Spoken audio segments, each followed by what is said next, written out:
यं ब्रह्मा वरुणेन्द्ररुद्रमरुतः स्तुन्वन्ति दिव्यैस्तवैः वेदैः साङ्गपदक्रमोपनिषदैः गायन्ति यं सामगाः ध्यानावस्थिततद्गतेन मनसा पश्यन्ति यं योगिनो यस्यान्तं न विदुः सुरासुरगणाः देवाय तस्मै नमः देवाय तस्मै नमः।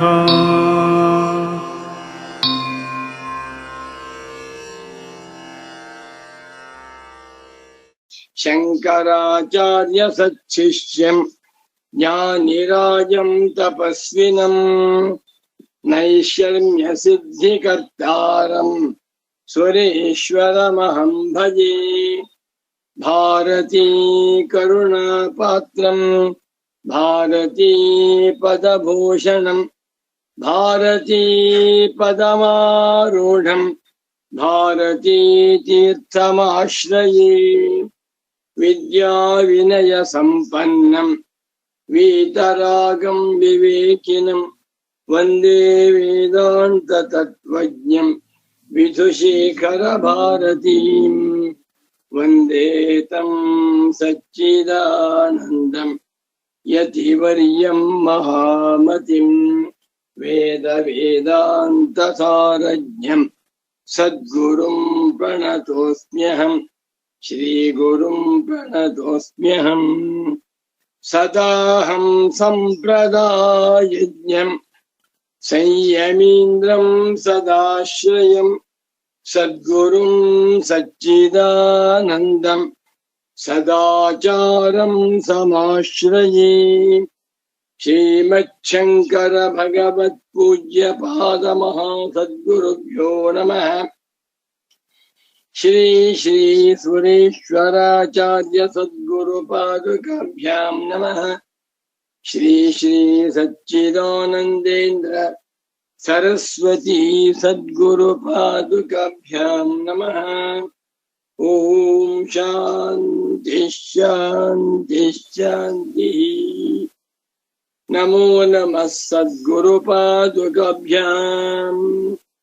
सद्गुरु भक्तರು, ಜಿಜ್ಞಾಸು ಸಾಧಕರು, ವೇದಾಂತಿಗಳು ಆಗಿರುವ ಆತ್ಮೀಯ ಪ್ರೇಮಾತ್ಮ ಸ್ವರೂಪಿಗಳಾದ ತಮ್ಮೆಲ್ಲರಿಗೂ ಇಂದಿನ ಸುಪ್ರಭಾತವನ್ನು ಹೇಳುತ್ತಾ, ಇಂದು ವಿಶ್ವಾವಸುನಾಮ ಸಂವತ್ಸರದಲ್ಲಿ ದಕ್ಷಿಣಾಯನ ಹಿಮಂತ ಋತು ಮಾರ್ಗಶೀರ್ಷ ಮಾಸ ಕೃಷ್ಣ ಪಕ್ಷ ಸಪ್ತಮಿ ತಿಥಿ ಗುರುವಾರ. ನಾಳೆ ದಿವಸ ಅಷ್ಟಮಿ ತಿಥಿ. ಪರಮ ಪೂಜ್ಯ ಶ್ರೀ ಶ್ರೀ ಶ್ರೀ ಸಚ್ಚಿದಾನಂದೇಂದ್ರ ಸರಸ್ವತಿ ಸ್ವಾಮಿಗಳವರು ಸಾಕ್ಷಾತ್ ಅಪರ ಶಂಕರರಾಗಿ, ಅಭಿನವ ಶಂಕರರಾಗಿ, ಕನ್ನಡ ಶಂಕರರಾಗಿ ಅವತಾರ ಮಾಡಿದಂಥ ಪವಿತ್ರವಾಗಿರುವ ಪರ್ವಕಾಲ. ನೈಷ್ಕರ್ಮ್ಯ ಸಿದ್ಧಿಯಲ್ಲಿ 3ನೇ ಅಧ್ಯಾಯ 1ನೇ ಶ್ಲೋಕ. ಅದಕ್ಕೆ ಪ್ರಾರಂಭದಲ್ಲಿ ಭಗವತ್ಪಾದ ಸುರೇಶ್ವರಾಚಾರ್ಯರವರು ಅದ್ಭುತವಾದ ಅವತರಣಿಕಾ ವಾಕ್ಯವನ್ನು ಬರೆದಿದ್ದಾರೆ. ಕೊನೆ ವಾಕ್ಯ ಬರ್ತೇನೆ. ತಸ್ಮಾತ್ ತದಪನುತ್ತೌ ದ್ವೈತಾನರ್ಥಾಭಾವಃ. ತಸ್ಮಾದಾದ್ದರಿಂದ ತದಪನುತ್ತೌ ಅಜ್ಞಾನಾಪನುತ್ತೌ, ಅಜ್ಞಾನವು ನಿವೃತ್ತಿಯಾಗಿ ಬಿಟ್ಟರೆ, ಅಜ್ಞಾನವು ಇಲ್ಲ, ಅಜ್ಞಾನವು ನಾಶವಾಯಿತು, ಅಜ್ಞಾನವು ಧ್ವಂಸವಾಯಿತು ಅಂತ ಆಗಿಬಿಟ್ಟರೆ ಮುಂದೆ ದ್ವೈತ ಅನರ್ಥ ಅಭಾವ. ಅವನಿಗೆ ಹೆಸರು ಬ್ರಹ್ಮಜ್ಞಾನಿ, ಅವನಿಗೆ ದ್ವೈತವೂ ಇಲ್ಲ. ದ್ವೈತದಲ್ಲಿ ಉಂಟಾಗುತ್ತಿರುವಂತಹ ಅನರ್ಥಗಳು ಇಲ್ಲ. ದ್ವೈತ ಭಾವ ಅನರ್ಥ ಭಾವಶ್ಚ ತದಪನೋದಶ್ಚ ವಾಕ್ಯಾದೇವ ತತ್ಪದ ಪದಾರ್ಥಾಭಿಜ್ಞಸ್ಯ. ಏನ್ ಸರಿ, ಇವಾಗ ನಮಗೆ ಆತ್ಮಜ್ಞಾನವಾಗ್ಬೇಕು ಸ್ವಾಮಿ, ಅಜ್ಞಾನವನ್ನು ಕಳ್ಕೋಬೇಕು, ಏನ್ ಮಾಡ್ಬೇಕು ಹೇಳಿ? ತದಪನೋದ ತಸ್ಯ ಅಜ್ಞಾನಸ್ಯ ಅಪನೋದ ನಿವೃತ್ತಿ ಕಥಂ. ಅಜ್ಞಾನವನ್ನ ಕಳೆದುಕೊಳ್ಳಬೇಕಾದರೆ ಏನನ್ನು ಮಾಡಬೇಕು? ಹಿಮಾಲಯಕ್ಕೆ ಹೋಗಿ ತಪಸ್ಸನ್ನ ಮಾಡಬೇಕಾ? ಕಾಷಾಯ ವಸ್ತ್ರವನ್ನು ಹಾಕಿಕೊಂಡು ಸನ್ಯಾಸಿಯಾಗಬೇಕಾ? ಗಡ್ಡ ಬಿಟ್ಕೊಳ್ಬೇಕಾ? ಯಾವುದು? ಅಜ್ಞಾನ ಅಪನೋದ ಕಥಂ ವಾಕ್ಯಾದೇವ ತತ್ವಮಸಿ ವಾಕ್ಯಾದೇವ ಅಹಂ ಬ್ರಹ್ಮಾಸ್ಮಿ ವಾಕ್ಯಾದೇವ ಈಶಾವಾಸ್ಯಮಿದಂ ಸರ್ವಂ ವಾಕ್ಯಾದೇವ ಮಾಯಾ ಮಾತ್ರಮಿದಂ ದ್ವೈತಂ ಇತಿ ವಾಕ್ಯಾದೇವ. ಅಜ್ಞಾನ ಅಪನೋದ ಯಾರಿಗೆ? ತತ್ಪದ ಪದಾರ್ಥಾಭಿಜ್ಞಸ್ಯ. ತತ್ವಮಸಿ ಎನ್ನುವ ವಾಕ್ಯದಲ್ಲಿರುವ ತತ್ಪದ, ಆ ಪದಕ್ಕೆ ಅರ್ಥ. ತತ್ ಅಂದ್ರೆ ಯಾವುದು? ತ್ವಮ್ಮಂದ್ ಯಾವುದು? ಅಸೀಂದ್ರಿ. ಈ ಮೂರು ಪದಗಳನ್ನು ಇಟ್ಕೊಂಡು ಆ ಪದಗಳಿಗೆ ಅರ್ಥವನ್ನ ಅಭಿಜ್ಞ ಚೆನ್ನಾಗಿ ತತ್ ಅನ್ನುವ ಮಾತಿಗೆ ಅಸಂಸ್ಕೃತಿ ನಿರ್ಗುಣ ನಿರ್ವಿಶೇಷಂ ಬ್ರಹ್ಮ, ತ್ವಂ ಅನ್ನುವ ಮಾತಿಗೆ ಪ್ರತ್ಯಗಾತ್ಮ ಸ್ವರೂಪಂ ತತ್ವಂ. ಇದು ಅದ್ಭುತವಾದ ವಿಚಾರ. ನೈಷ್ಕರ್ಮ್ಯ ಸಿದ್ಧಿ ಗ್ರಂಥ ವೇದಾಂತ ಪ್ರಪಂಚದಲ್ಲಿ ಧ್ರುವ ತಾರೆಯಂತೆ ಬೆಳೆಯುತ್ತಿರುವ ಕೋಹಿನೂರ್ ವಜ್ರ. ಆದರೆ ದುರದೃಷ್ಟ ಅಂದ್ರೆ ಇದನ್ನು ಕುರಿತು ಉಪನ್ಯಾಸ ಮಾಡುವಂಥವರೇ ಇಲ್ಲ, ಪ್ರವಚನ ಮಾಡುವಂಥವರೇ ಇಲ್ಲ. ಆಗ್ಬೇಕು. ಅಜ್ಞಾನ ಅಪನೋದ ವಾಕ್ಯಾದೇವ ಭವತಿ ಕಸ್ಯ ತತ್ಪದ ತತ್ಪದಾರ್ಥ ಅಭಿಜ್ಞಸ್ಯ. ತತ್ವಮಸಿ ಪದಗಳನ್ನ ಚೆನ್ನಾಗಿ ಅರ್ಥ ಮಾಡಿಕೊಂಡು ಆ ಪದಗಳ ಅರ್ಥವನ್ನ ತಿಳಿದುಕೊಂಡಂತಹ ಬ್ರಹ್ಮಜ್ಞಾನಿಗೆ ಅಜ್ಞಾನಾಪನೋದ ಭ್ರಾಂತ್ಯಪನೋದ ಅವಿದ್ಯಾ ಅಪನೋದ. ಅತಃ ವಾಕ್ಯವ್ಯಾಖ್ಯಾನಾಯ ಅಧ್ಯಾಯ ತೃತೀಯ ಅಧ್ಯಾಯ ಆರಭ್ಯತೆ. ಆದ್ದರಿಂದ ವಾಕ್ಯ ವ್ಯಾಖ್ಯಾನಾಯ, ವಾಕ್ಯಂ ತತ್ವಮಸಿ ವಾಕ್ಯಂ, ತತ್ವಮಸಿ ಎನ್ನುವಂತಹದ್ದೊಂದು ವಾಕ್ಯ. ಛಾಂದೋಗ್ಯೋಪನಿಷತ್ತಿನಲ್ಲಿ ಬಂದಿರುವಂತಹ ವಾಕ್ಯ. ಅಹಂ ಬ್ರಹ್ಮಾಸ್ಮಿ ಎನ್ನುವುದು ಮತ್ತೊಂದು ಮಂತ್ರ. ಮುಂದೆ ಬೃಹದಾರಣ್ಯ ಉಪನಿಷತ್ತಿನಲ್ಲಿ ಬರುವಂತಹ ಮಂತ್ರ. ಈ ವಾಕ್ಯ ವ್ಯಾಖ್ಯಾನಾಯ ತತ್ವಮಸಿ ಎನ್ನುವಂತಹ ವಾಕ್ಯದಲ್ಲಿ ಎಷ್ಟು ಅರ್ಥವಿಧವಾಗಿದೆ ಎನ್ನುವುದನ್ನ ಚಾನಾಯ ವಿವೇಕದಿಂದ ವಿವರಿಸಿ ಸಂಪೂರ್ಣವಾಗಿ ಸಮಗ್ರವಾಗಿ ತಿಳಿಸುವುದಕ್ಕಾಗಿ ಅಯಂ ತೃತೀಯ ಅಧ್ಯಾಯ ಆರಭ್ಯತೆ ಅನ್ಬಿಟ್ರು. ಎಷ್ಟು ಚೆನ್ನಾಗಿದೆ. ಇದನ್ನ ಎಷ್ಟು ಬೇಕಾದ್ರೂ ಚಿಂತನೆ ಮಾಡಿ.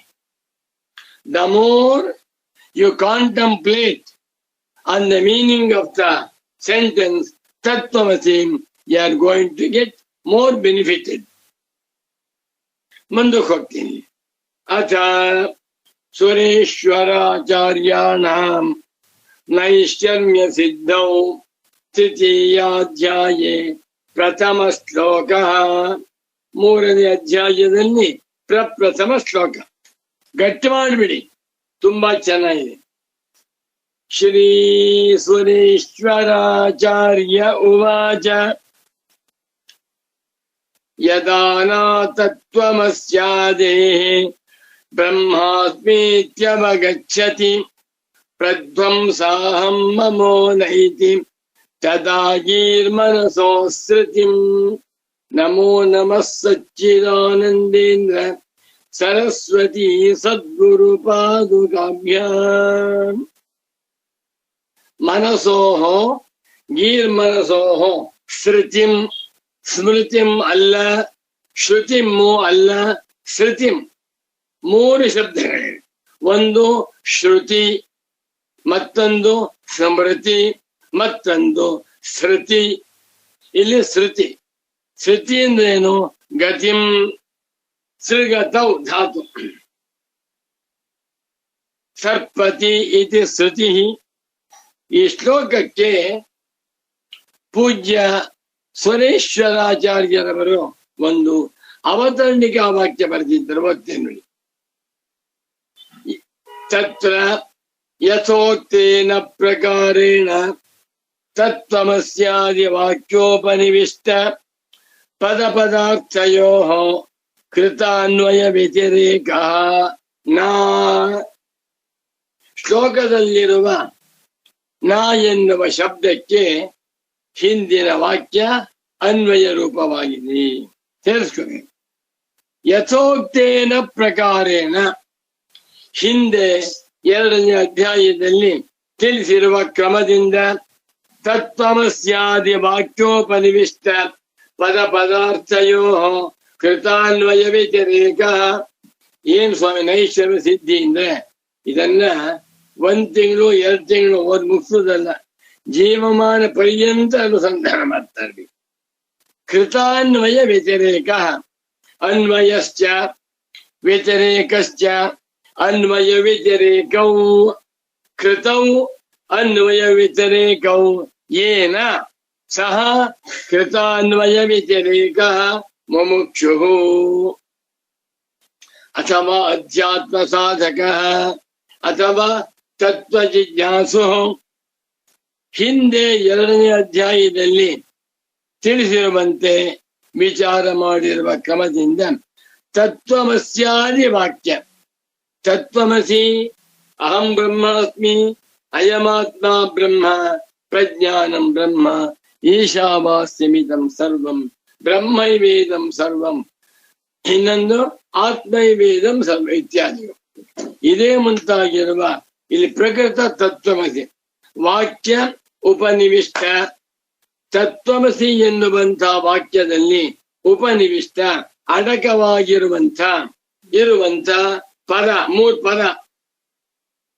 1 ತತ್ಪದಂ, 2 ತ್ವಂಪದಂ, ಅಸಿಪದಂ. ಈ ಪದಗಳು ಪದಾರ್ಥ. ಆ ಪದಾರ್ಥಗಳನ್ನು ವಿಚಾರ ಮಾಡಿ ಅನ್ವಯ ವ್ಯತಿರೇಕವನ್ನು ಮಾಡಿಕೊಂಡಿದ್ದಾನೆ. ಹೇಗೆ ಅಂತಂದ್ರೆ ತ್ವಂಪದದ ಅನ್ವಯ ದೇಹಾದಿ ಪದಗಳ ವ್ಯತಿರೇಕ, ತತ್ಪದದ ಅನ್ವಯ ದೇಹಾದಿಗಳ ಸಂಸಾರಿತ್ವದ ವ್ಯತಿರೇಕ. ಹೀಗೆ ಅನ್ವಯ ವ್ಯತಿರೇಕ ತರ್ಕದ ಬಲದಿಂದ ತತ್ವಮಸಿ ವಾಕ್ಯದ ಅರ್ಥವನ್ನ ಯಾವತ್ತ ತಿಳ್ಕೊಂಡಿದ್ದಾನೆಯೋ ಅಂತ ನಾ ಮನುಷ್ಯನು.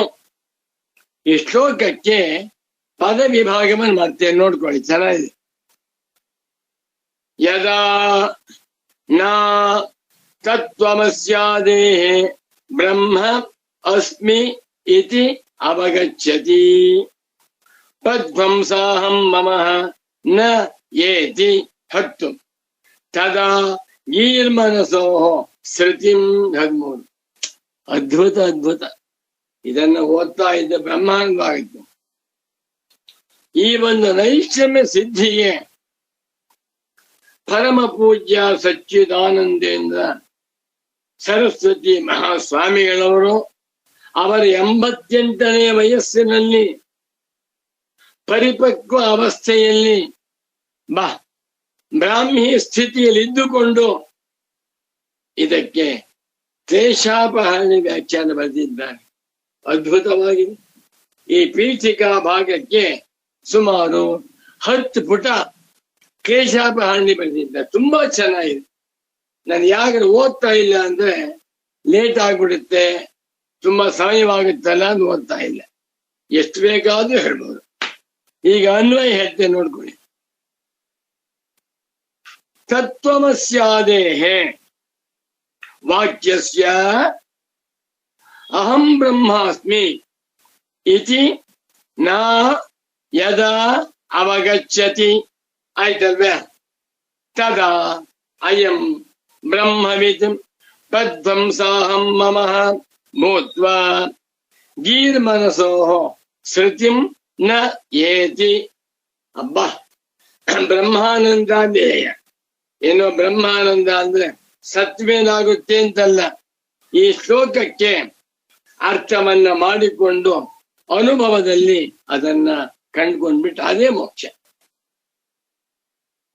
ಕೃತಾನ್ವಯ ವ್ಯತಿರೇಕ, ಅನ್ವಯ ವ್ಯತಿರೇಕ ತರ್ಕದಿಂದ ನಾನು ಬ್ರಹ್ಮವಾಗಿದ್ದೇನೆ ತ್ವಂಪದದಿಂದ ಸೂಚಿತವಾಗಿರುವ ಪ್ರತ್ಯಗಾತ್ಮ ಸ್ವರೂಪವೇ ನಾನಾಗಿದ್ದೇನೆ ಎಂದು ಯಾವಾಗ ನಾ ಎನ್ನುವಂತಹದ್ದು ಪ್ರಥಮ ವಿಭಕ್ತಿ ಏಕವಚನ ರೂಪ, ಋಕಾರಾಂತಹ ಪುಲ್ಲಿಂಗ ನೃಶಬ್ದ ಪಿತೃ ಶಬ್ದವತಿ, ನರೌ ನರಃ, ನರಂ ನರೌ ನೃನ್, ನರ ನೃಭ್ಯಾಂ ನೃಭಿಃ, ನರೇ ನೃಭ್ಯಾಂ ನೃಭ್ಯಃ, ನುಃ ನೃಭ್ಯಾಂ ನೃಭ್ಯಃ, ನುಃ ನೃಭ್ಯಾಂ ನೃಭ್ಯ, ನುಃ ದ್ರೋಹ ನೃಣಾಂ, ನರಿ ನೃೋಹ ನೃಷು.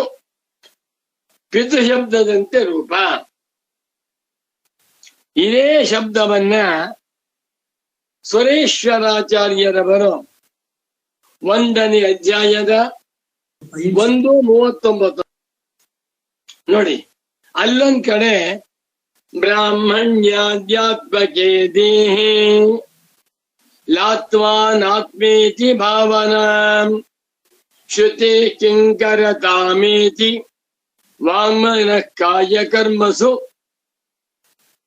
ಒಬ್ಬರು ಮಹಾವಿದ್ವಾಂಸರು, ತಾರ್ಕಿಕರು, ನೈಯಾಯಿಕರು ಒಳ್ಳೆ ವ್ಯಾಕರಣವನ್ನು ಓದ್ಕೊಂಡಿದ್ದಾರೆ.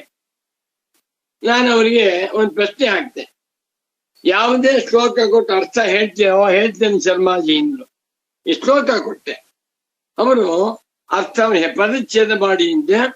ಬ್ರಾಹ್ಮಣ್ಯಾಧ್ಯಾತ್ಮಕೆ ದೇಹಿ ಲಾತ್ಮ ನ ಆತ್ಮ ಇತಿ ಭಾವನಾ ಮಾಡಿಬಿಟ್ಟು ಬಹಳ ಕಷ್ಟಪಟ್ರು. ಯಾಕೋ ಶ್ಲೋಕ ಸರಿಯಾಗಿಲ್ಲ ಅಂದ್ರೆ, ಇಲ್ಲಪ್ಪ ಸರಿಯಾಗಿದೆ, ಹಿಂದೆ ಪದಚ್ಛೇದ ಮಾಡಿ ಅಂತ ಕೇಳಿದೆ. ನ ಆತ್ಮ ಅಂತ ಪದಚ್ಛೇದ ಮಾಡಿದ್ರು. ಹಾಗೆ ಪದಚ್ಛೇದವಲ್ಲ, ನಾ ಆತ್ಮ ಮಾಡಬೇಕು ಅಂದೆ. ಆ ಶಬ್ದವೇ ಇಲ್ವಲ್ಲ ಅನ್ಬಿಟ್ರು. ನಾ ಶಬ್ದವಿಲ್ಲ, ದೀರ್ಘ ಶಬ್ದವಿಲ್ಲ, ಅಲ್ಪ ಶಬ್ದವಿದೆ. ನಾ ಹೇಳಿದೆ, ಇಲ್ಲ ಸ್ವಾಮಿ, ನಾ ನರವ್ ನರಹ ಶಬ್ದವಿದೆಯಲ್ಲ ಅಂದೆ. ಓಹೋ ಸರಿ ಸರಿ ಅನ್ಬಿಟ್ರು. ಅಂದ್ರೆ ಅಷ್ಟು ಸೊಗಸಾದ ಶ್ಲೋಕ. ಇಲ್ಲೊಂದ್ ಕಡೆ ನಾ ಶಬ್ದವನ್ನು ಬಳಸಿದ್ದಾರೆ, ಜ್ಞಾಪಕ ಇಟ್ಕೊಳ್ಳಿ. 1:39 3:1 ಜ್ಞಾಪಕ ಇಟ್ಕೊಳ್ಳಿ. ನಾ ಅಂದ್ರೆ ಸಾಧಕನು, ಪ್ರಥಮ ಏಕವಚನ. ಮನುಷ್ಯನು ಜಿಜ್ಞಾಸವು ಯಾವಾಗ ತತ್ವಮಸ್ಯಾದಿ ವಾಕ್ಯದಲ್ಲಿರುವ ಪದಾರ್ಥಗಳಿಗೆ ಅನ್ವಯ ವ್ಯತಿರೇಕ ತರ್ಕದ ಬಲದಿಂದ ಅರ್ಥವನ್ನು ಮಾಡಿಕೊಂಡಿದ್ದಾನೆಯೋ ಅಂಥವನು ಯದಾ ಯಾವಾಗ ತತ್ವಮಸ್ಯಾದೇಹ ವಾಕ್ಯಸ್ಯ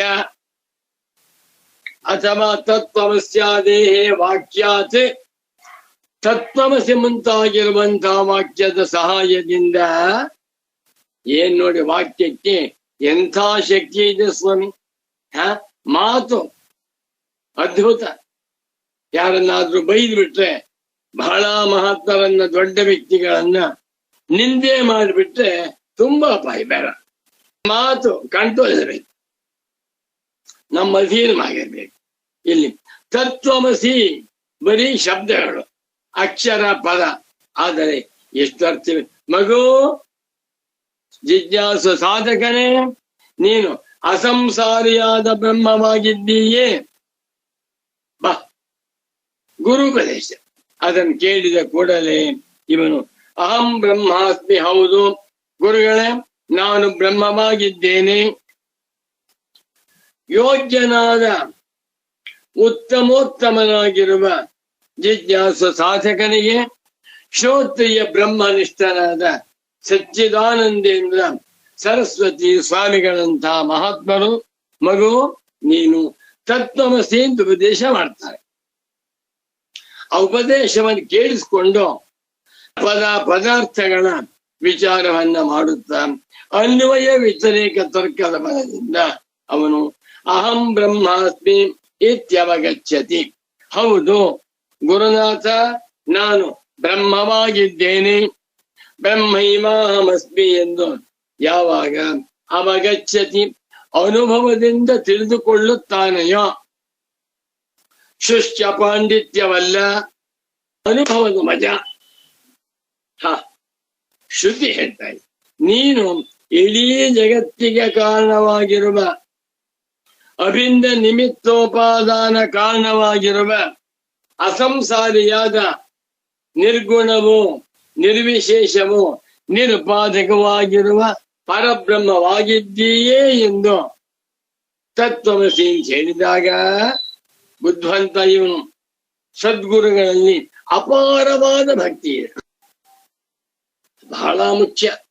ಜಿಜ್ಞಾಸೆಯನಿಗಳಿಗೆ ಬೇಕಾದದ್ದು ಪರಾಕಾಷ್ಠ.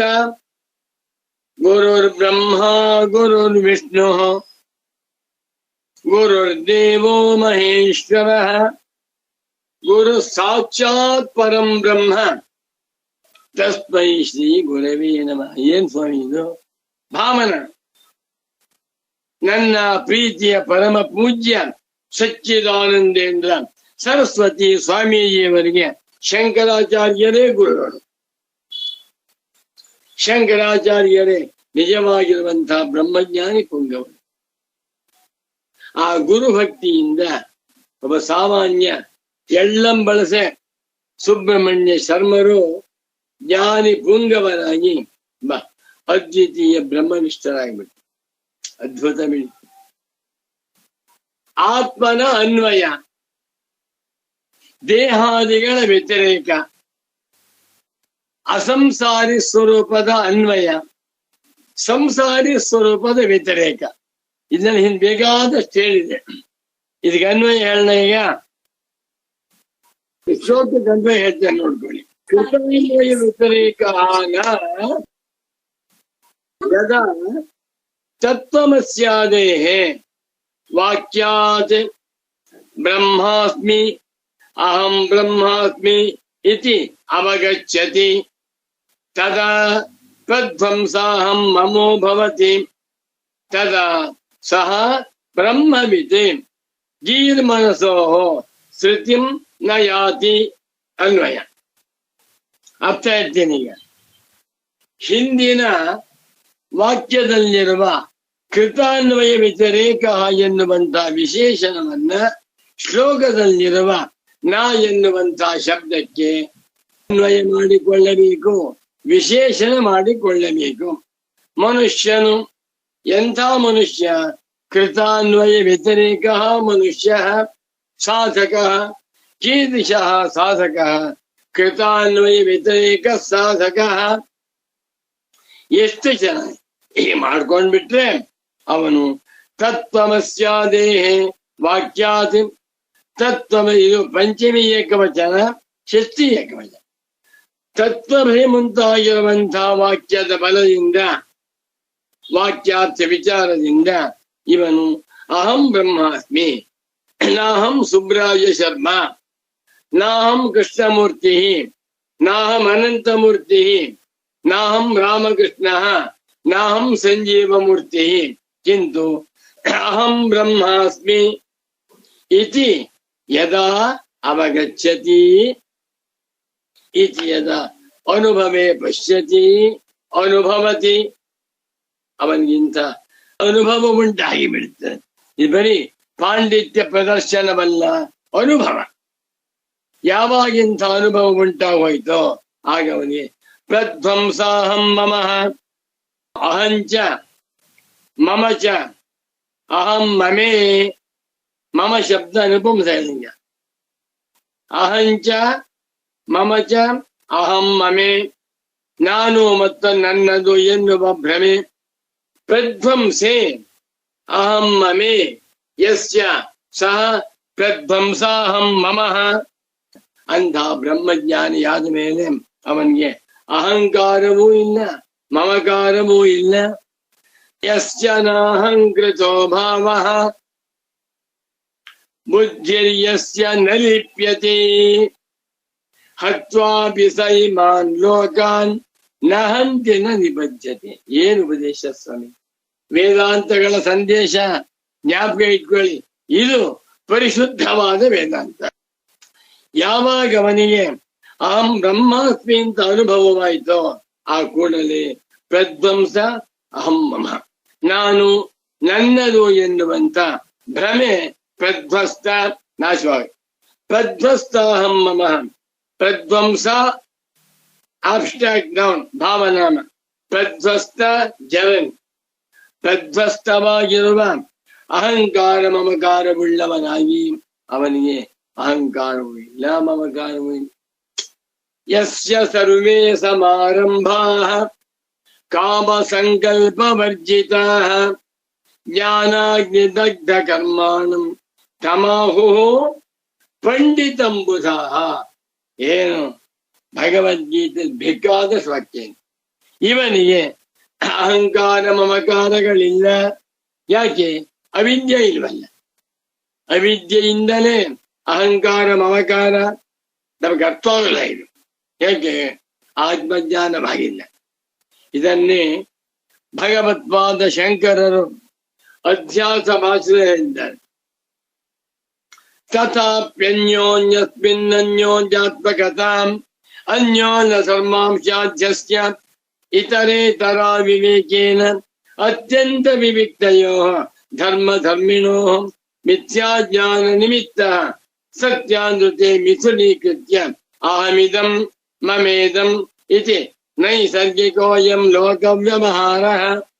ಅಹಮಿದಂ ಮಮೇದಂ, ಅಹಂಕಾರ ಮಮಕಾರಗಳೇ ಮನುಷ್ಯನಿಗೆ ಮೃತ್ಯು, ಅಹಂಕಾರ ಮಮಕಾರಗಳೇ ಮನುಷ್ಯನಿಗೆ ಶತ್ರು, ಅಹಂಕಾರ ಮಮಕಾರಗಳೇ ಮನುಷ್ಯನಿಗೆ ದೊಡ್ಡ ರೋಗ. ಇದನ್ನ ಪಾಠ ಮಾಡುವಾಗ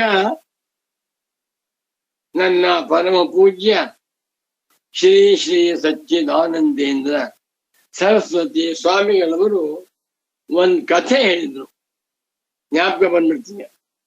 ಒಬ್ಬ ಹುಡುಗ ಮೊಮ್ಮಗ, ಸುಮಾರು 8 ವರ್ಷ ವಯಸ್ಸು.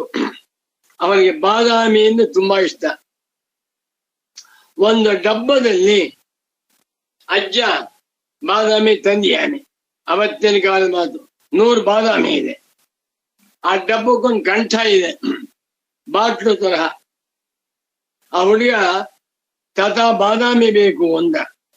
ಎಷ್ಟ್ ಬೇಕಪ್ಪ? ಎಷ್ಟ್ ಬೇಕಾದ್ರೂ ತಗೊಂಡ್ರು. ಆ ಮಗು 8 ಮಗು ಏನ್ ಮಾಡ್ದ, ಆ ಬಾಟ್ಲಿ ಕೈ ಹಾಕ್ತ, ಬಾಯಿದೆ ಕಷ್ಟಪಟ್ಟು ಕೈ ಹಾಕ್ತ, ಒಂದು 30 ಬಾದಾಮಿ ತಗೊಂಡ. ಕೈ ಎತ್ತಾ ಇದ್ದಾನೆ, ಬರ್ತಾ ಇಲ್ಲ. ಅಗಲವಾಗುವ ಕೈಗೆ ಪುಟಾಣಿ ಕೈ ಎತ್ತಾ ಇದ್ದಾನೆ. ತಾತ ಬರ್ತಾ ಇಲ್ಲ ಅಂದ. ತಾತ ಹೇಳಿದಂತೆ 2 ಕಮ್ಮಿ ಮಾಡಪ್ಪ ಅಂತ. ಇಲ್ಲ, ಕಮ್ಮಿ ಮಾಡಕ್ ಇಷ್ಟ ಇಲ್ಲ ಅಂದ. ನೋಡಿ, ಅವನು 2 ಬಾದಾಮಿ ಕಮ್ಮಿ ಮಾಡದೆ ಹೋದ್ರೆ ಕೈ ಮೇಲೆ ಬರೋದಿಲ್ಲ, ಆ ಬಾಟ್ಲೆ ಮೇಲೆ ಬರ್ತಾ ಇದೆ. 2 ಬಾದಾಮಿ ಬಿಟ್ಟ ಅಂತ ಇಟ್ಕೊಳ್ಳಿ, ಕಮ್ಮಿ ಆಯ್ತು, ಎಲ್ಲಾ ಬಾದಾಮಿ ಸಿಕ್ಕುತ್ತೆ. ಹಾಗೆ ನೋಡಪ್ಪ ಮಗು, ಮನುಷ್ಯ ಈ ಪ್ರಪಂಚದಲ್ಲಿ ಎಲ್ಲದರ ಮೇಲೂ ನಾನು ನನ್ನದು ಹಾಕು ಒದ್ದಾಡ್ತಾ ಇದ್ದಾನೆ. ಎಲ್ಲಿಯೂ ನೆಮ್ಮದಿ ಇಲ್ಲ, ಎಲ್ಲವೂ ಸುಖವಿಲ್ಲ. ಜ್ಞಾನಿಗಳು ಹೇಳ್ತಾರೆ, ಅಹಂ ಮಮ ಎನ್ನುವ 2 ಭ್ರಮೆ ಬಿಟ್ಬಿಟ್ರೆ ಪ್ರಪಂಚವೆಲ್ಲ ನಂಗೆ. 2 ಬಾದಾಮಿಯನ್ನು ಬಿಟ್ಟು ಬಿಟ್ರೆ ಇವೊಂದು 20 ತಗೊಂಡ, ಪುನಃ ನಾಳೆ 20, ನಾಳೆ 20. 2 ಬಾದಾಮಿ ಬಿಡದೆ ಹೋದ್ರೆ ಬಾದಾಮಿ ಸಿಕ್ಕುವಾಗಿಲ್ಲ, ತಿನ್ನುವಾಗಿಲ್ಲ. ಕಥೆ ಹೇಳಿದ್ರು, ಜ್ಞಾಪಕ ಬಂದ್ಬಿಡ್ತು. ಪ್ರಧ್ವಂಸಾಹಂ ಮಮ, ನಮ್ಗನ್ಸುತ್ತೆ ನಾನು ಯಜಮಾನ, ಮನೆ ನನ್ನದು, ಚಿನ್ನ ಬೆಳ್ಳಿ ನನ್ನದು, ದುಡ್ಡನ್ನು ವ್ಯವಹಾರಕ್ಕಿರ್ಲಿ. ವ್ಯವಹಾರದಲ್ಲಿ ಅಭಿಮಾನವಿದ್ರೂ ಸಹಿತ ಪಾರಮಾರ್ಥಿಕ ಮನಸ್ಸಲ್ಲಿ ಯಾವುದು ನಂದು. ಈಶಾವಾಸ್ಯಮಿದಂ ಸರ್ವಂ. ಯೋಚನೆ ಮಾಡಿ, ನಾನು ಬರುವಾಗ ಏನ್ ತಗೊಂಡ್ ಬಂದಿದ್ದೆ? ಹುಟ್ಟಿದ ಮಗು. 10 ರೂಪಾಯಿ ತಂದಿದ್ಯಾ? 1 ಗ್ರಾಮ್ ಚಿನ್ನ ತಂದಿದ್ಯಾ? ಒಂದು ಸೈಟನ್ನು ಹೊತ್ತು ಬಂದಿದ್ಯಾ? ಎಂಥದ್ದು ಇಲ್ಲ. ಬಂದ ಮೇಲೆ, ಹುಟ್ಟಿದ ಮೇಲೆ ಬೆಳೀತಾ ಬೆಳೀತಾ ಒಂದೊಂದಾಗಿ ಮಮಕಾರ, ಇದು ನನ್ನದು, ಪೆನ್ಸಿಲ್ ನನ್ನದು, ಪೆನ್ ನನ್ನದು, ಪುಸ್ತಕ ನನ್ನದು ಶುರುವಾಯ್ತು. ದೊಡ್ಡವನಾದ್ಮೇಲೆ ಸ್ಕೂಟಿ ನನ್ನದು, ಸ್ಕೂಟರ್ ನನ್ನದು, ಮದುವೆ ಆದ್ಮೇಲೆ ಹೆಂಡತಿ ನನ್ನವಳು, ಮನೆ ನನ್ನದು ಶುರುವಾಯ್ತು. ಸುಳ್ಳಿನ ಜಗವಿದು. ಕಠೋಪನಿಷತ್ತಿನಲ್ಲಿ ಮೃತ್ಯುದೇವತೆ ಬಾಲಕ ನಚಿಕೇತನ ತೀವ್ರತೆ, ಉತ್ತಮಾಧಿಕಾರಿತ್ವವನ್ನು ಕಂಡು ತತ್ವವನ್ನು ತಿಳಿಸುತ್ತಾ ಹೀಗೆ ಹೇಳುತ್ತಾನೆ: ಸ್ವಪ್ನಾಂತಂ ಜಾಗರಿತಾಂತಂಚ ಉಭವ್ಯೇನಾನು ಪಶ್ಯತಿ ಮಹಾಂತಂ ವಿಭುಮಾತ್ಮಾನಂ ಮತ್ವಾ ಧೀರೋ ನ ಶೋಚತಿ. ಅಂದರೆ ಎಚ್ಚರವೂ ಸ್ವಪ್ನವೂ ಸಮನಾಗಿ ಯಾವಾತನಿಂದ ಅನುದರ್ಶನ ಮಾಡಲ್ಪಡುವುದೋ ಅವನೇ ಧೀರ, ಮಹಾತ್ಮ, ಈ ಪ್ರಪಂಚದ ಒಡೆಯನೆಂದು ತಿಳಿದಿದ್ದರಿಂದ ಶೋಕಿಸುವುದಿಲ್ಲ.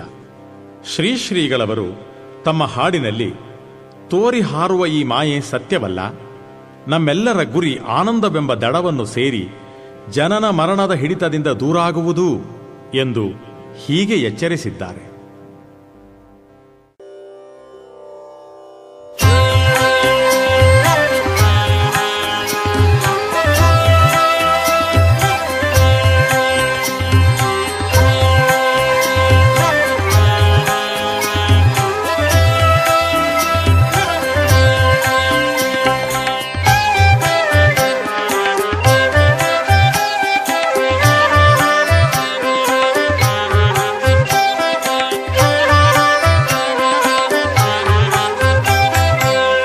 ಸುಳ್ಳಿನ ಜಗವಿದು, ಸುಳ್ಳಿನ ಸಂತೆಯು, ನಿಲ್ಲುವುದಲ್ಲವು ಸಾವಿಗನಸು, ಸಾವಿಗನಸು.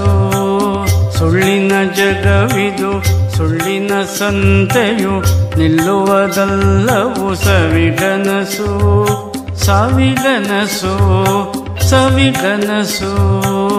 ಸುಳ್ಳನು ನೆಚ್ಚುತ ಕುಳ್ಳಿರಬೇಡಿರಿ, ನಿಲ್ಲಲಿ ದೇವನೊಳೆ ಮನಸ್ಸು, ಯಮ್ಮ ಮನಸ್ಸು, ಯಮ್ಮ ಮನಸ್ಸು. ಸುಳ್ಳನು ನೆಚ್ಚುತ ಕುಳ್ಳಿರಬೇಡಿರಿ, ನಿಲ್ಲಲಿ ದೇವನೊಳೆ ಮನಸ್ಸು, ಯಮ್ಮ ಮನಸ್ಸು, ಯಮ್ಮ ಮನಸ್ಸು.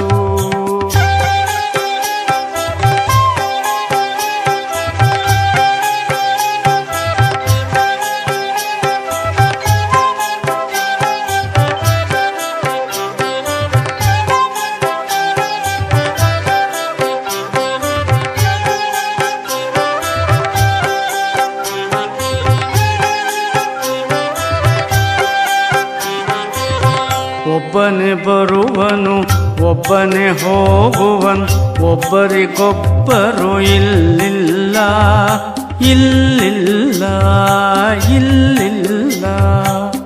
ಒಬ್ಬನೇ ಬರುವನು, ಒಬ್ಬನೇ ಹೋಗುವನ್, ಒಬ್ಬರಿಗೊಬ್ಬರು ಇಲ್ಲಿಲ್ಲ, ಇಲ್ಲಿಲ್ಲ, ಇಲ್ಲಿಲ್ಲ.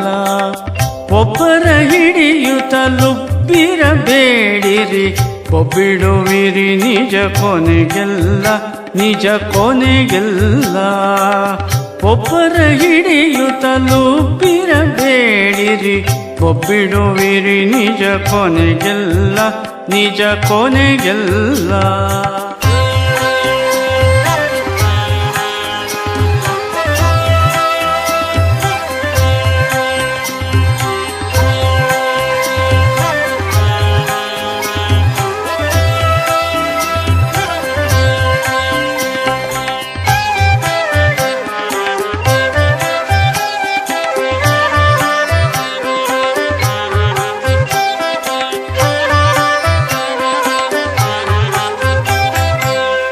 ಏನನ್ನು ತಂದಿಹಿರಿ, ಏನನ್ನು ಒಯ್ವಿರಿ, ಶ್ವಾನನಂತೆ ಬೊಗಳಾಡುವಿರಿ, ಜಗಳಾಡುವಿರಿ, ಜಗಳಾಡುವಿರಿ.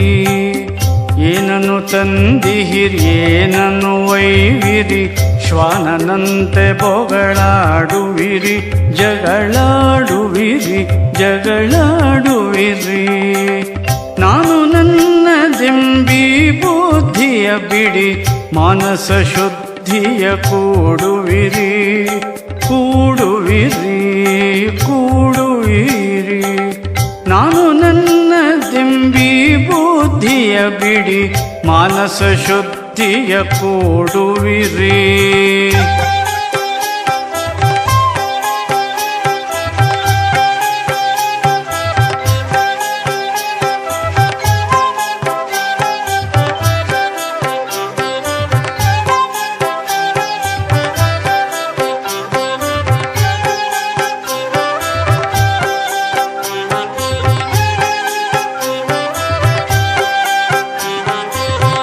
ಸುಳ್ಳಿನ ತನುವಿದ ನಂಬುತ್ತಲೇತಕ್ಕೆ, ಜೊಳ್ಳು ಸಂಸ್ಕೃತಿಗೆ ಜೋಲುವಿರಿ, ಜೋಲುವಿರಿ, ಜೋಲುವಿರಿ.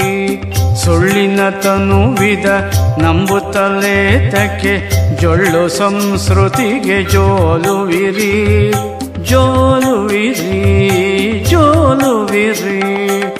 ಕಳ್ಳರು ಇಂದ್ರಿಯ ಮನಗಳು ನಿಮ್ಮನು ಕೊಳ್ಳೆ ಹೊಡೆಯಲಡು ತೇಳುವಿರಿ, ಕೊರಗುವಿರಿ, ಕೊರಗುವಿರಿ. ಕಳ್ಳರು ಇಂದ್ರಿಯ ಮನಗಳು ನಿಮ್ಮನು ಕೊಳ್ಳೆ ಹೊಡೆಯಲಡು ತೇಳುವಿರಿ.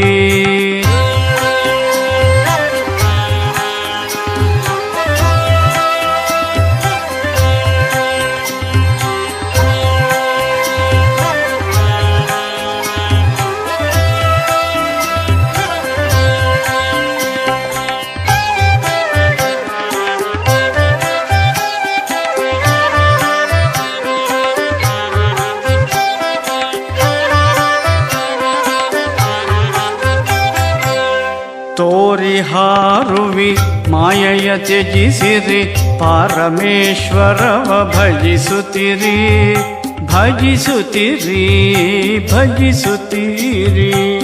ತೋರಿ ಹಾರುವಿ ಮಾಯೆಯ ತ್ಯಜಿಸಿರಿ, ಪರಮೇಶ್ವರವ ಭಜಿಸುತ್ತಿರಿ, ಭಜಿಸುತ್ತೀರಿ, ಭಜಿಸುತ್ತೀರಿ.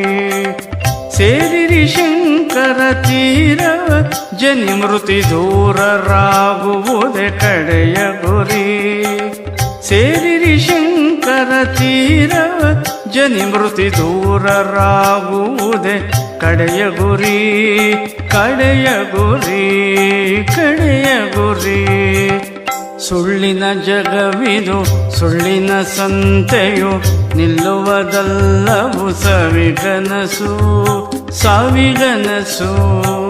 ಸುಳ್ಳಿನ ಜಗವಿದು, ಸುಳ್ಳಿನ ಸಂತೆಯು ನಿಲ್ಲುವುದಲ್ಲವು ಸವಿಗನಸು, ಸಾವಿಗನಸು, ಸವಿಗನಸು.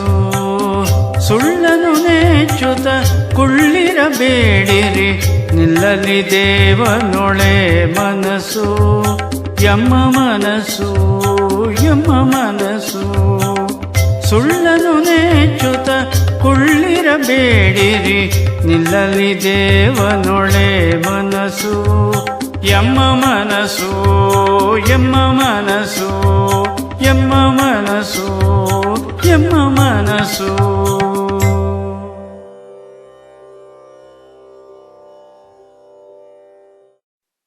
ಇದು ಸ್ವಯಂಕೃತಾಪರಾಧ. ಸನ್ಯಾಸಿಗಳಿಗೆ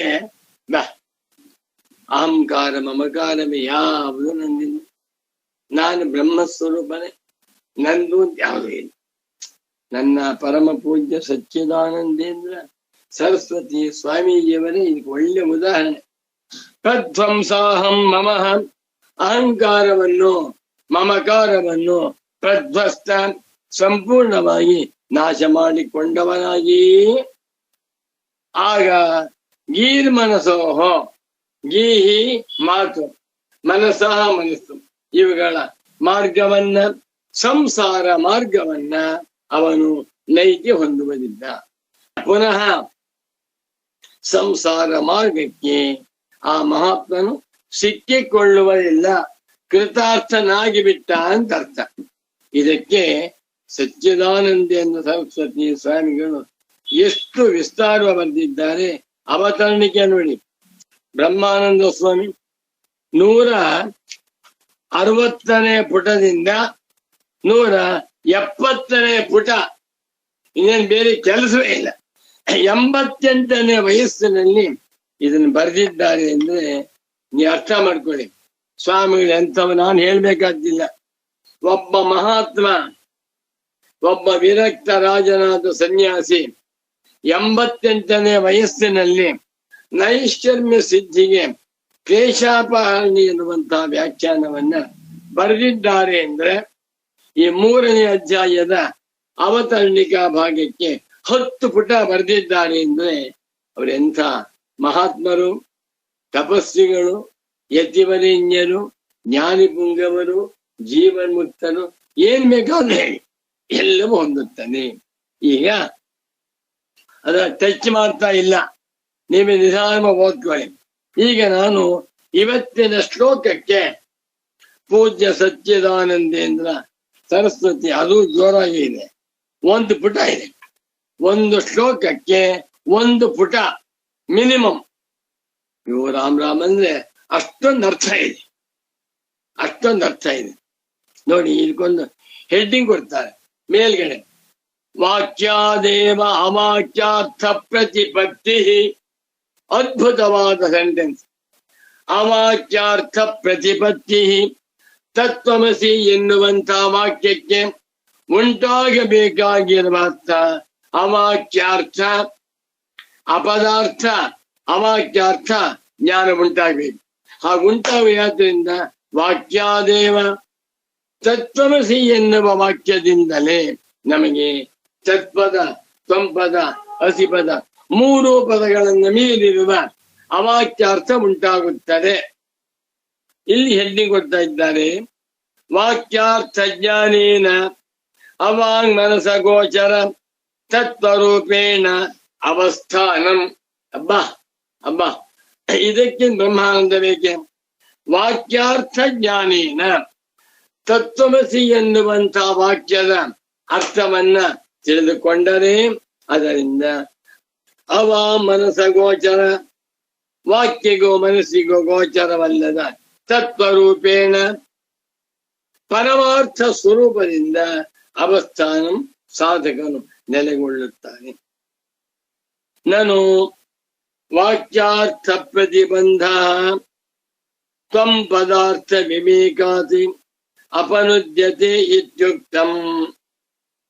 ಹಿಂದಿನ ವಾಕ್ಯದಲ್ಲಿ ವಾಕ್ಯಾರ್ಥ ಪ್ರತಿಬಂಧ, ತತ್ವಮಸಿ ವಾಕ್ಯಕ್ಕೆ ಅರ್ಥವಾಗುವುದಕ್ಕಿರುವಂತಹ ಅಡ್ಡಿಯು ತ್ವಂ ಪದಾರ್ಥ ವಿವೇಕಾತೆ, ತ್ವಂ ಪದಾರ್ಥ ವಿವೇಚನೆಯಿಂದ ತೊಲಗುತ್ತದೆ ಅಂತ ಹೇಳ್ತು.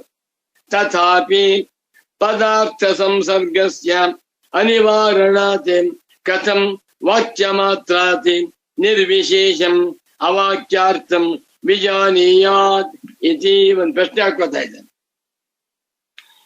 ತತ್ವಮಸಿ ವಾಕ್ಯಾರ್ಥ ವಿಚಾರದಿಂದ ತತ್ವಮಸಿ ವಾಕ್ಯಾರ್ಥ ಪ್ರತಿಬಂಧವು ತೊಲಗುತ್ತೆ ಅಂತ ಹೇಳಿದೆ, ಸಂತೋಷ. ಆದರೆ ಪದಾರ್ಥ ಸಂಸರ್ಗಸ್ಯ ಅನಿವಾರಣಾತ್, ಪದಾರ್ಥಗಳಿಗೆ ವಿಚಾರವನ್ನ ಮಾಡುವಾಗ ತತ್ಪದ ಅದು ಎಂದರ್ಥ, ತ್ವಂಪದ ನೀನು ಎಂದರ್ಥ, ಅಸಿಪದ ಸಾರ್ವಕಾಲಿಕ ವರ್ತಮಾನಾರ್ಥ. ಈ ಮಾಡುವಾಗ ಪದಾರ್ಥ ಸಂಸರ್ಗ, ಪದಕ್ಕೂ ಅರ್ಥಕ್ಕೂ ಸಂಬಂಧ ಎನ್ನುವಂತಹದ್ದು ಅನಿವಾರಣಾತ್, ಅನ್ವಾಯ್ಡ್. ತತ್ವಮಸಿ ವಾಕ್ಯಾರ್ಥ ವಿಚಾರ ಮಾಡುವಾಗ ನಮಗೆ ಸಂಸರ್ಗ ಸಂಬಂಧ ಎನ್ನುವಂತಹದ್ದು ಅನಿವಾರ್ಯವಾಗಿದೆ. ಹೀಗಿರ್ಬೇಕಾದ್ರೆ ಇಂಥ ವಾಕ್ಯದಿಂದ, ತತ್ವಮಸಿ ಎನ್ನುವ ವಾಕ್ಯದಿಂದ ನಿರ್ವಿಶೇಷವಾಗಿರುವ, ನಿರ್ಗುಣವಾಗಿರುವ, ಅವಾಕ್ಯಾರ್ಥವಾಗಿರುವ ಪರಬ್ರಹ್ಮದ ಜ್ಞಾನ ಹೇಗಾಗುತ್ತೆ? ತತ್ಪ್ರಕಾರಂ ವಿವೃಣ್ವನ್ ಆದೌ ವಾಕ್ಯ ತದ್ಗತ ಪದಕೃತ್ಯಂ ತಾವತ್ ಪ್ರತಿಜಾನೀತೆ ದ್ವಾಭ್ಯಾಂ ಶ್ಲೋಕಾಭ್ಯಾಂ ಶ್ರೀರಾ ಏನು ಸ್ವಾಮಿಗಳ ದಿವ್ಯ ದೃಷ್ಟಿ. 2 ಶ್ಲೋಕಗಳಿಂದ ಮೊಟ್ಟ ಮೊದಲಿಗೆ ವಾಕ್ಯ ತದ್ಗತ ಪದಕೃತ್ಯಂ ಚೆನ್ನಾಗಿದೆ. ವಾಕ್ಯದಲ್ಲಿರುವ ಆ ಪದಗಳ ಕೃತ್ಯವೇನು ಎನ್ನುವುದನ್ನ ವಿವೃಣ್ವನ್ ಪುನಃ ಧಾತು ವೃಣೋತಿ ವೃಂತಃ ವೃಂದಂತಿ ವಿವರಿಸುವುದಕ್ಕಾಗಿ 2 ಶ್ಲೋಕಗಳಿಂದ ಮೊದಲಿಗೆ ಪ್ರತಿಜ್ಞೆ ಮಾಡುತ್ತಿದ್ದಾರೆ. ದ್ವಾಭ್ಯಾಂ ಶ್ಲೋಕಾಭ್ಯಾಂ ಪ್ರತಿಜಾನೀತೆ. ಭಗವಂತ ಹೇಳ್ತಾನಲ್ಲ ಯಾವುದು ಪ್ರತಿಜಾನೆ ಪ್ರಿಯೋಸಿಮೆ. ಹೌದಾ? ಪ್ರತಿಜಾನೆ ಮನ್ಮನಾಭವ ಮದ್ಭಕ್ತೋ ಮಧ್ಯಾಜಿ ಮಾಂ ನಮಸ್ಕುರು ಮಾಮೇ ವೈಶ್ಯಸ ಸತ್ಯಂತೆ ಪ್ರತಿಜಾನೆ. ಪ್ರತಿಜಾನೆ ಎನ್ನುವುದು ಉತ್ತಮ ಪುರುಷ ಏಕವಚನವಾದರೆ ಪ್ರತಿಜಾನೀತೆ ಎನ್ನುವುದು ಪ್ರಥಮ ಪುರುಷ ಏಕವಚನ.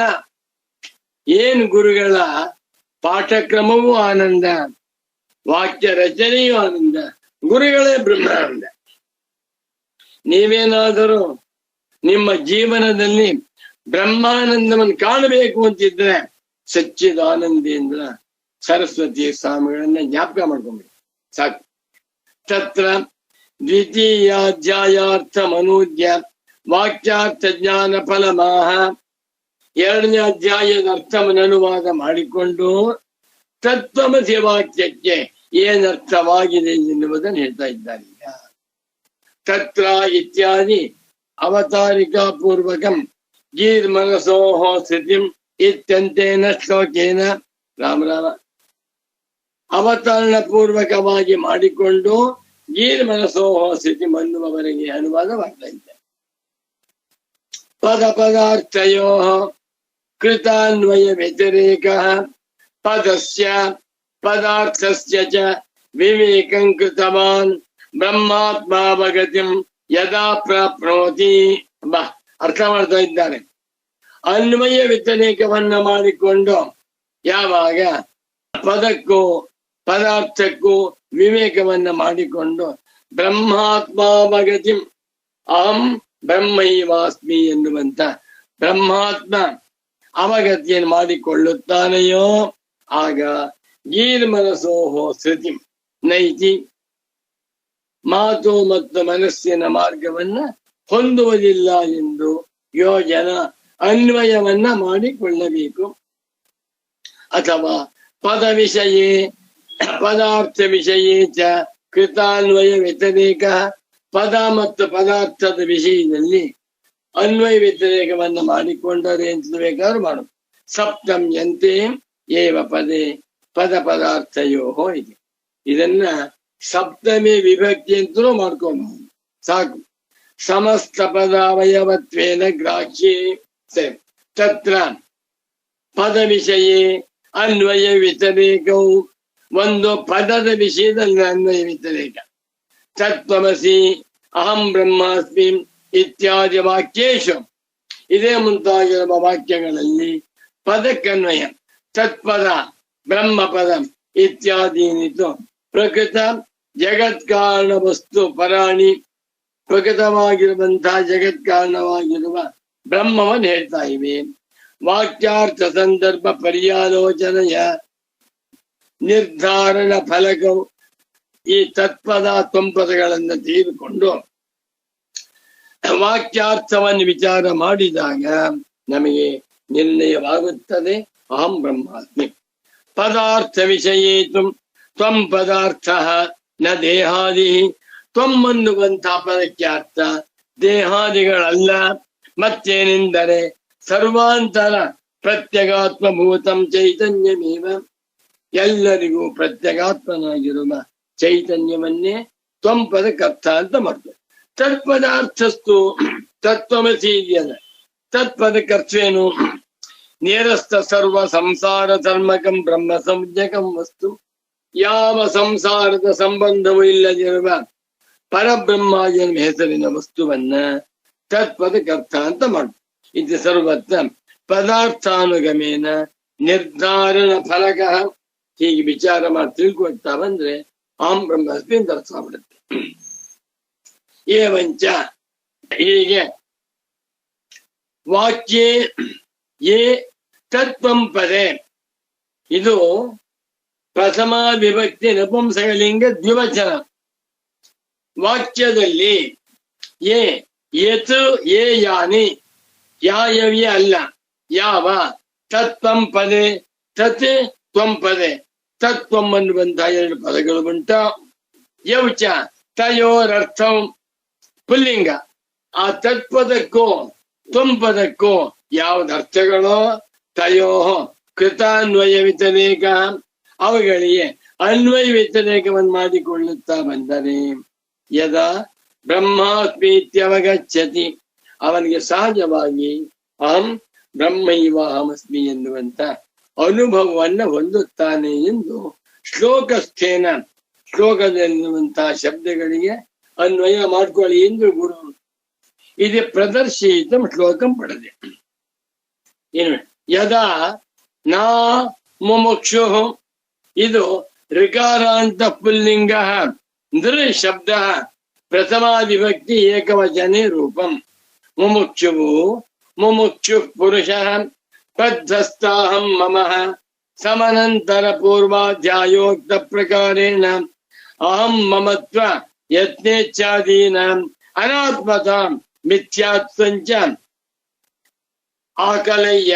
ಆಕಲಯ್ಯ ಅಂದ್ರೆ ನಿಶ್ಚಯ ಮಾಡಿಕೊಂಡು, ತಿಳಿದುಕೊಂಡು, ವಿಚಾರ ಮಾಡಿ. ಹೇಗೆ ಅಹಂ ಮಮತ್ವ ಯತ್ನ ಇಚ್ಛಾದಿ ಎಲ್ಲವೂ ಕೂಡ ಅನಾತ್ಮ ಧರ್ಮಗಳಾಗಿ ಸುಳ್ಳಾಗಿವೆ ಎಂದು ತಿಳಿದುಕೊಂಡು ತತ್ವಮಸ್ಯಾದೇಹೇ ವಾಕ್ಯಾತಿ, ತತ್ವಮಸಿ ಮುಂತಾದ ವಾಕ್ಯದಿಂದ ಬ್ರಹ್ಮಾತ್ಮೈಕತ್ವ ಬೋಧಕಾತೆ, ಬ್ರಹ್ಮಾತ್ಮೈಕತ್ವವನ್ನ ಉಪದೇಶ ಮಾಡುತ್ತಿರುವಂತ ತತ್ವಮಸಿ ವಾಕ್ಯದಿಂದ ಅಹಂ ಬ್ರಹ್ಮಾಸ್ಮಿ ಇತ್ಯವಗಚ್ಚತಿ, ಶಬ್ದ ಕೇಳ್ತಾ ಬಂದ, ವಿಚಾರ ಮಾಡ್ದ, ಅರ್ಥ ಮಾಡ್ಕೊಂಡ, ಅನುಭವವನ್ನು ಅಹಂ ಬ್ರಹ್ಮಾಸ್ಮಿ ಎನ್ನುವಂತ ಅನುಭವವನ್ನು ಹೊಂದುತ್ತಾನೆಯೋ ಸ್ವಸ್ಯ ತಾನು ಬ್ರಹ್ಮಾತ್ಮ ತಾಮನುಭವತಿ, ನಾನು ಬ್ರಹ್ಮಾತ್ಮನಾಗಿದ್ದೇನೆ, ಬ್ರಹ್ಮವೇ ನಾನು ಎನ್ನುವುದನ್ನ ಅನುಭವತಿ, ಅನುಭವದಲ್ಲಿ ಕಾಣುತ್ತಾನೆಯೋ ತದಾ ಆಗ ಗೀರ್ ಮನಸೋಹ